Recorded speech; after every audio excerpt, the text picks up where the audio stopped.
reading for you, I was trying to come up with two images, okay? The only thing that flashed through when I meditated was a number 4.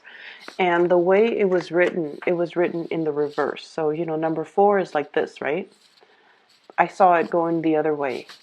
And from the numerological perspective, the number 4 deals with stability, it deals with foundations, and it deals almost with a very, very strong sense of personal integrity as well as personal responsibility.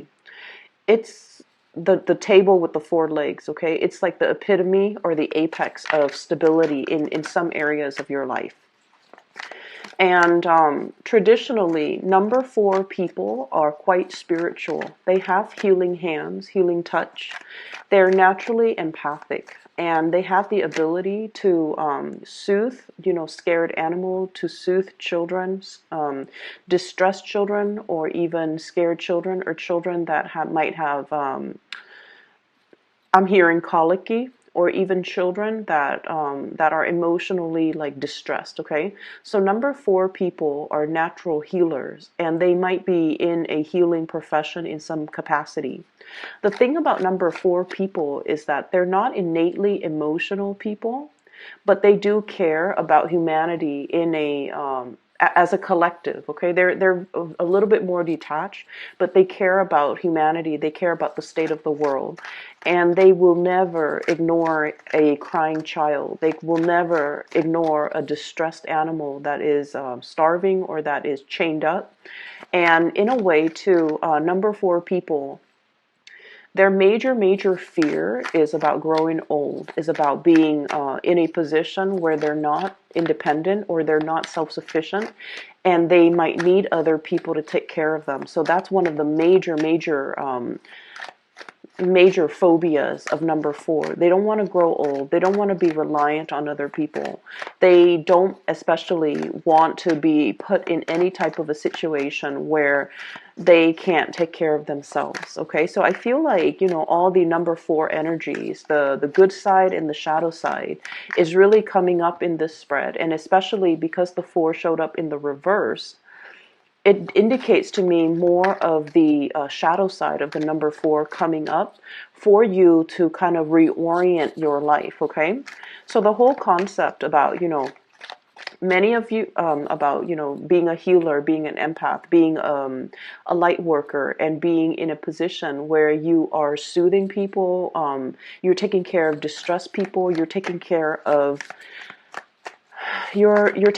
people who are in dire need. Okay, many of you might be in the healthcare profession, might be in the healing profession, might even be in an academic environment where you are somewhat trying to come up with a way to uplift humanity. Okay, this could be, I feel like, in the healthcare profession, in public health, in epidemiology, in even doing research that will really transform the way that people look at their health, the way people look at or views, their ability to be self-sufficient, or to even, learn to take care of themselves, learn to take better care of their bodies, learn to be conscientious about what they're putting in their body, so that when they're into their old age, they're still functioning and they're still operating at their best, because they would have taken care of the vessel that houses their energy and their life force. Okay, so I feel like the whole concept about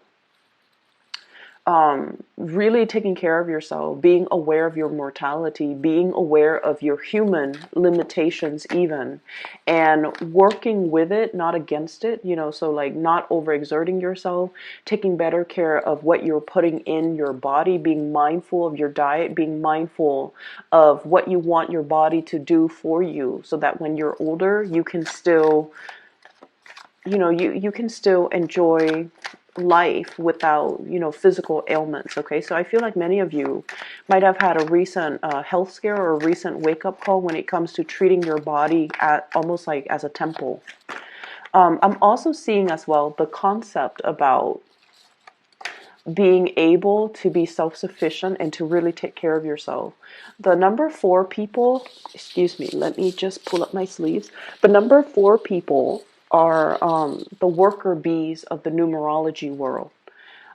They are the last people usually to leave the office, and they're usually the first people to come into the office. Okay, so day in and day out, their coworkers, their supervisors, their boss knows that if they want something done and they want something done right, they give it to the number 4 people.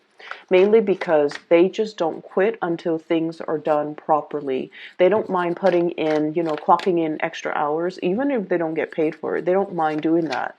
And especially, they don't mind being the last person to leave the office, because to them, personal responsibilities, taking care of things, and they don't do it in a way where they're looking for recognition. They do it in a way where it needs to be done. It was assigned to somebody, it's assigned to me, or somebody needs to take care of it. And, I happen to be here, so I'm going to get it done.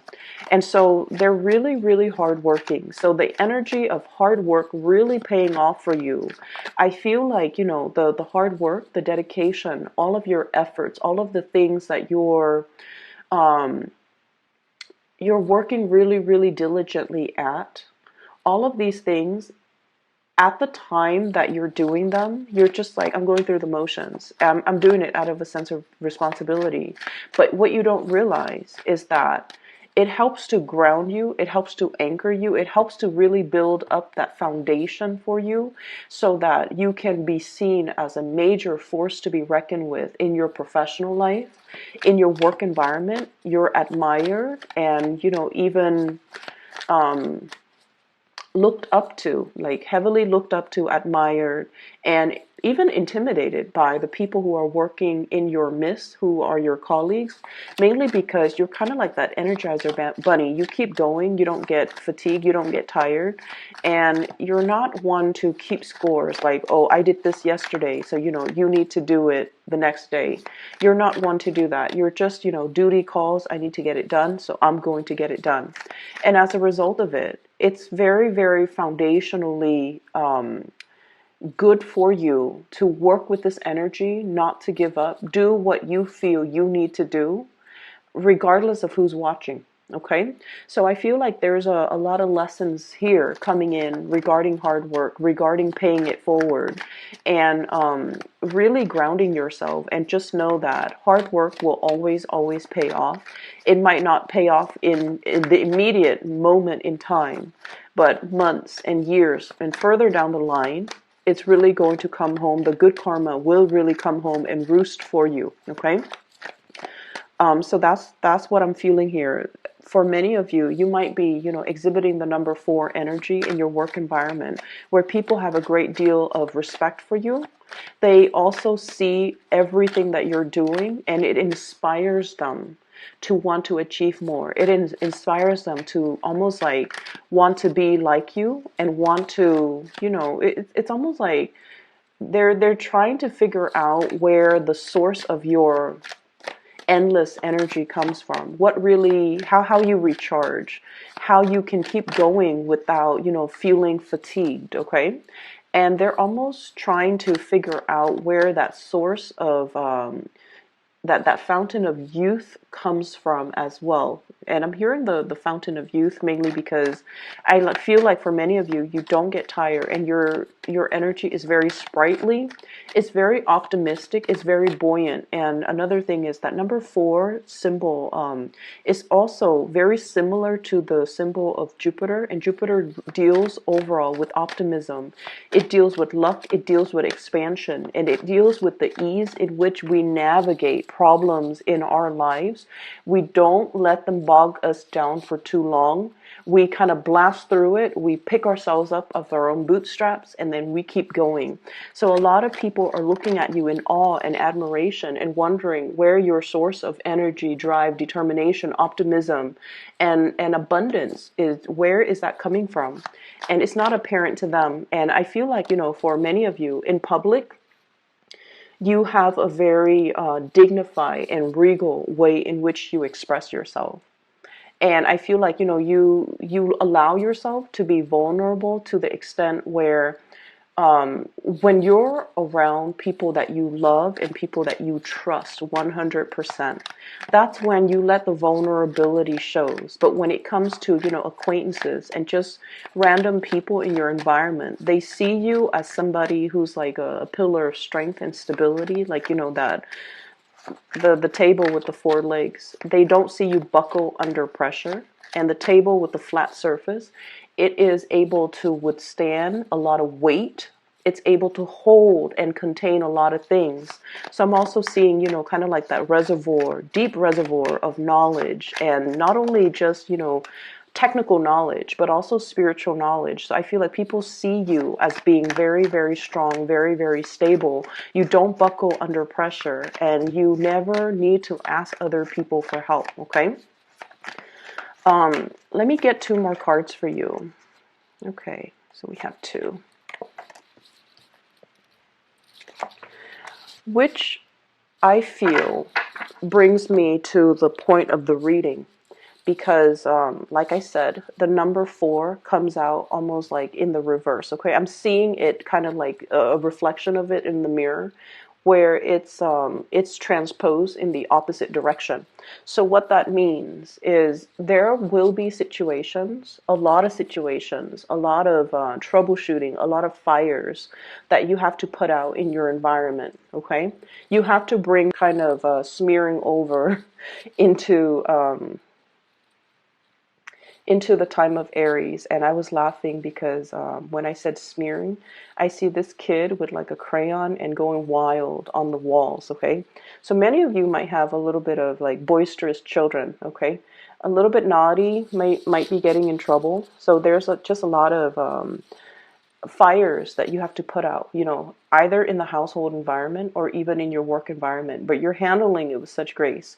So needless to say, this card really, really drew me to it. So we have here the Ten of Wands, and the Ten of Wands is dealing with a lot of responsibilities. Okay, having a lot on her plate. She's got that other wand on the ground, and if she were to, bend down and pick that up, she's going to drop everything that she's holding. So it's a situation where you kind of need to, really prioritize what's really important right now. Maybe I need to take care of everything here first before I pick up that last project. Maybe I need to learn to take care of myself first before I start helping others. Maybe I need to take these wands home, set it down so that it has a place in my house first before I come back for this other thing. Okay? Or maybe I just need to be strategic about it, put everything down, kind of get a string or a cord or some piece of cloth and bundle everything up so that I can carry them in an easier manner. So I feel like you're shifting priorities, you're shifting your work around, you're moving things around, as well as arranging things so that they're more manageable for you. So I definitely feel like, the later part of this month is about the expending of your energy, okay? Where are you wasting energy? Where are you expending it in the right channel? And how can things and processes and procedures and ways of doing be made so that they are more effective, so that they are more streamlined, so that we can work smart rather than work hard, okay? I'm also seeing as well, I'm getting an energy of somebody in your environment that you are trying really hard to please, okay? And this person comes up here as the King of Pentacles. And for those of you who has this person in your work environment, this is usually like this is somebody that I would call like they see the value in people. Okay, they know that you're very hardworking. They know that you're very honest, straightforward, and they know that when they give you a specific task, that you're going to be able to get it done. So they don't have any complaints about your work ethics. They don't have any complaints about you as a worker. And if you were working under this person, they know that you take care of everything that you're supposed to. So they're not, looking over your shoulders, micromanaging you, or they're not checking up on you every 5 minutes to make sure that you're actually at your desk doing your work. They have a great deal of trust in you. And because they have such a great deal of trust in you, this is not somebody who's very verbose when it comes to congratulations, okay? They're not going to come by your desk and be like, oh, nice work today, or you did a really good job on this account, or you handled this client really, really well, or you did a really good job with, the quarterly summaries or with your reports. Compliments don't come easily with this person. And I feel like the way in which you know that they trust you is when they give you important tasks for you to finish. It's because they trust you. They wouldn't give these tasks willy-nilly to any slacker in the office. They come to you with the best because they know you're capable of doing the best, okay? And so I almost feel like you don't need to go out of your way to impress anybody or prove anything to anybody, okay? And you especially don't need to, keep yourself so. We have the devil and the 10 of Wands, and this is like, responsibility, being a workaholic. Like I mentioned before, the number 4 people are like the workaholic of the numerology world. This is ultimately workaholism, not having that good personal life and work life balance, feeling a little bit like overwhelmed, kind of like you're sinking or you're drowning with a lot of responsibilities, okay? And so you don't need to, if you feel like, oh, I need to make a good impression, I just started a job, I need to prove myself, you don't have to do any of that, because the people around you, especially that superior, is totally aware that you are capable of doing a lot, but they're also aware that you're hardworking. So you don't need to go out of your way to prove this to things done. Most of those things will be bounced back to us for fixing. So it's really, really important that we look carefully at our workflow and we can figure out how we can improve things rather than piling things on when it's not necessary. Okay? So that's what I'm feeling here. And I'm also feeling as well, for many of you, you have really made it, okay? Hard work paid off in a big, big, big, big way. And I have this card here, the Magician. The Magician is mastering a skill. And what this card denotes to me is it's somebody who's very well-rounded, okay? He has all the suit of he has all the suit. So the sword, the wands, the pentacles, and the cups. Okay, so he's master the 4 elements. And so I feel like for many of you, you're very well rounded. You have a multitude of skills.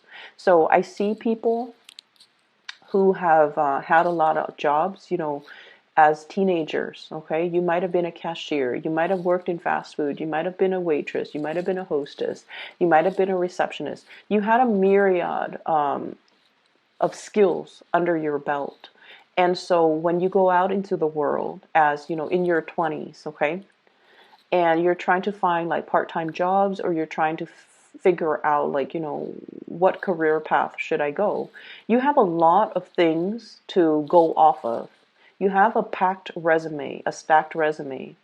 And I also feel like a lot of the times, one of the dangers about, being so well-rounded and so versatile is that it can make it very difficult for us to really commit to, decide upon, and stick to a specific career path.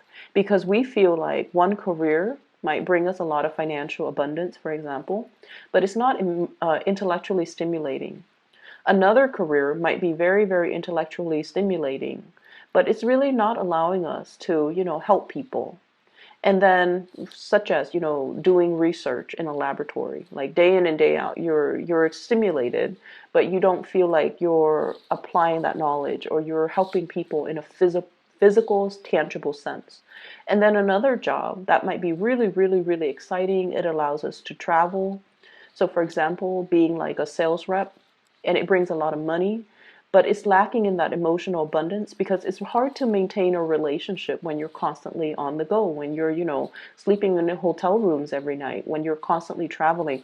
So I feel like you feel there is a job out there that is going to encompass all of these elements. Not only is it going to soothe you, emotionally, it's also going to bring financial abundance. It's going to be intellectually stimulating. It's going to be exciting, where day in and day out is not the same routine. So many of you are out there looking for this big job that will fulfill you 100%. I see a lot of internet-based types of job search, okay? This is like going on LinkedIn, seeing what other people are up to, looking at the industries that they have collected experiences with. And I see you as well, going online, going to these big organizations like the nonprofit, the company website, and looking to see what careers they have, as well as what job listings are available. So I feel like, you believe there is something out there that is created specifically for you, where you can continue to develop not only one skill, but like all of the skills that you bring to the table. And then you want it to be like a perfect, perfect, perfect match. If you are in the process of looking for work, I feel like many of you are really, really, you're, some of you could be at the top of your career. You've already mastered everything. And the work itself, I'm hearing there's a lot of babysitting. Okay. So I don't know if you're taking care of children physically, or you feel like, my job title is a specific way. It was advertised like this, but I feel like I'm picking up a lot of people's slack. And then as a result of it, you don't want to be in an environment where you stop growing. It's like everybody's growing, and you're doing a lot of like legwork, and you're cleaning up after people, and you just feel like there's more to life than this. There's more to my capabilities, and this job is really limiting, my ability to learn more, my ability to expand. So I'm looking elsewhere. So I see many of you looking elsewhere, many of you as well, moving forward and trying to find something that encompasses, everything that you love and that will be more in alignment with you. This is going to be on the horizon for you. Okay, we have the Wheel of Fortune, things turning around, and kind of like, I usually think of this as like a door opening or a portal. Okay, and the stars have to align in order for the portal to open. It's sort of like, those um, it's like those the sacred space, and I'm getting a lot of, Indiana Jones like references, where things have to all be aligned in order for a specific situation to happen, or a specific thing to open. Like the time is not ready yet, and when it does open for you, it's really going to free you from this mental prison here with the Eight of Swords. It's sort of like feeling stuck, feeling like I don't even know which direction I want to go. I want to go in. Having a lot of thoughts, having a lot of what ifs, having a lot of like having a lot of options, having a lot of ideas, and not having anything concrete, or not having, that mentor that can really help you find a straightforward career path even. So I feel like something is going to be open for you. And what they're saying is, in the past, if you have settled for situations because it met a specific criteria, but it didn't meet all of the criteria. It was, financially stable, so I did it, or I was in it.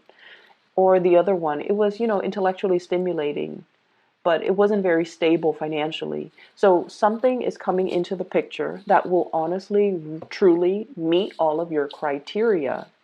And you might have thought that, this situation would never come around, but I feel like it is going to be in the picture for you. And wait around for it, and especially during this Mercury, these portals opening up for you, okay? In the love relationship sector as well, I feel like you have two options on the table here. I don't see people juggling. I don't see people, cheating or anything like that. I have an air sign, so this is air energy. Aquarius, Gemini, and Libra. And then I have an earth sign, a Taurus, a Virgo, or a Capricorn. So first of all, let's talk about this air sign. Um, they're linked up with a magician. Okay, so they're incredibly, incredibly, incredibly intelligent. Very, very intelligent. You can like stay up all night talking to them. You don't mind because they're just a joy to talk to. They have a lot of ideas. They have a lot of plans. They're just really, really fun to talk to. They're very inspiring to be with, and they're so intelligent that they kind of expand your knowledge base. Okay. And I feel like this person is so, so, so, so intelligent that they can also be a little bit critical. Um, Not in a snippy, moody way, but I feel like when they talk about something, they have already like thought out all they have thought about all the possible outcomes that could result from it. So, for example, they might say like,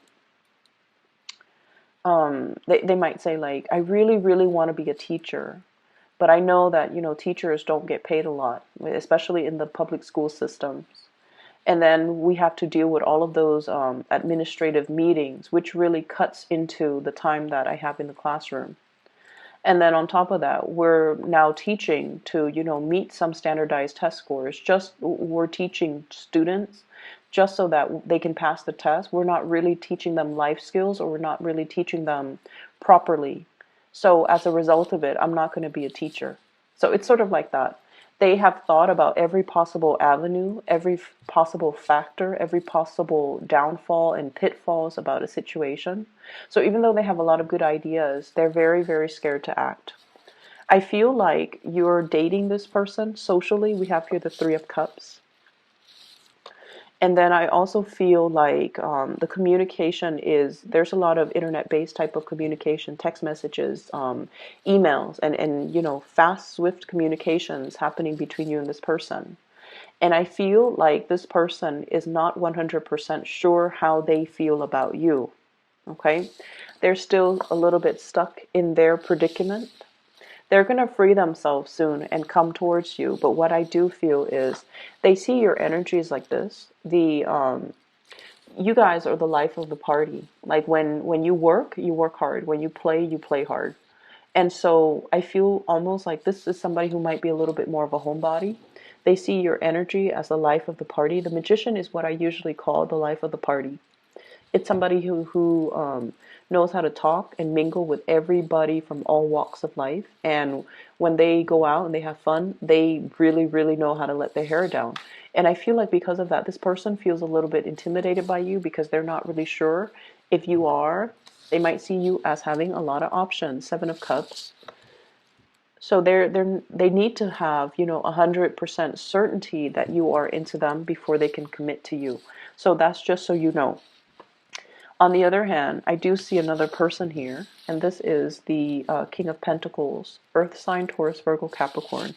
This is what I feel like the Mr. or Mrs. Right. Okay, this is like the person that has everything that we look for in a partner. This is somebody that we want to bring home to mom and dad.